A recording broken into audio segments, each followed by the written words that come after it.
teacher ka sa DepEd unya plano ka mag-trainer, mag-coach or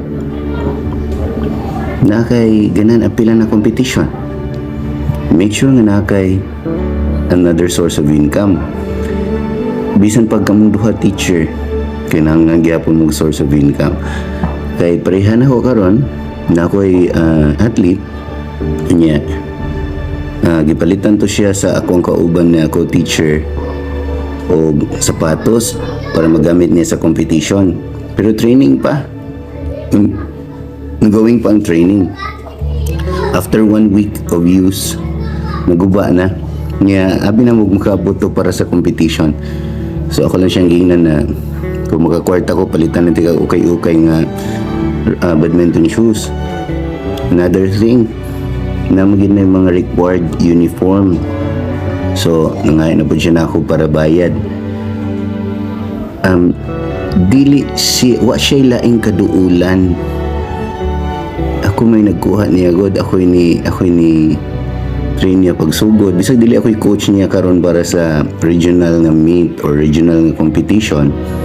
Ako asyang bago, ako asyang responsibility kay ang iyang parents nisalik na ako'y nangabugar, meaning ako may nihangyo sa iyang parents nga paapilon sa training, nga paapilon na nga competition niya. Under siya na kay ako advisor niya. So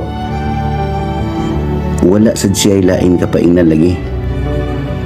So mo nang kung ganahan ka mag-coach, apil ni sultian ta mo sa mga teachers din hang nag-coach kabaw kung kasabot no nga apil na siya sa responsibility sa coach.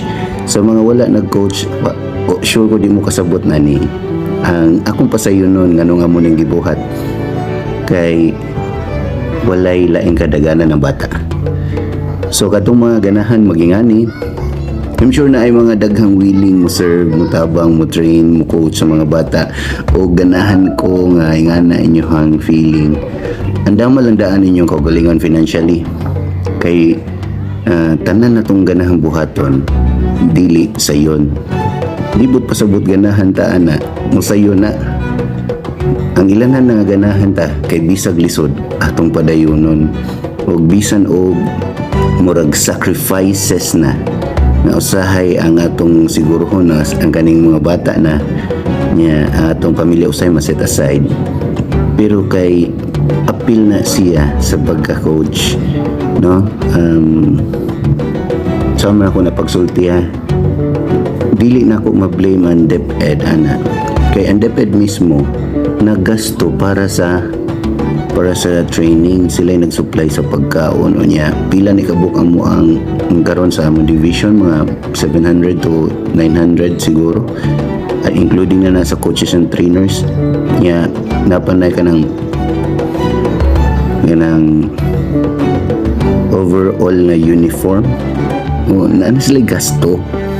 So kadong mga ginagmay nga gasto like para ng uniform nga additional na para sa makaduwa ang bata, ginagmay na lang na makonsider na ginagmay nila kay ilang milyon man lang gasto, pero kanang 450 dako na para sa bata mismo, para sa athlete yeah. Wa man lang kadaganan, so may imuhong discretion kung kaya ba na nimo o di. So kung ganahan jud ka, ang dami mo kagalingon og another source of income. You need another source of income. Dili kaya sa imong sweldo lang. Promise. Pangutan ang ubang coach, pangutan ang ubang trainer. Kay napay laing expenses nga wa dili makita o wa na pangandami.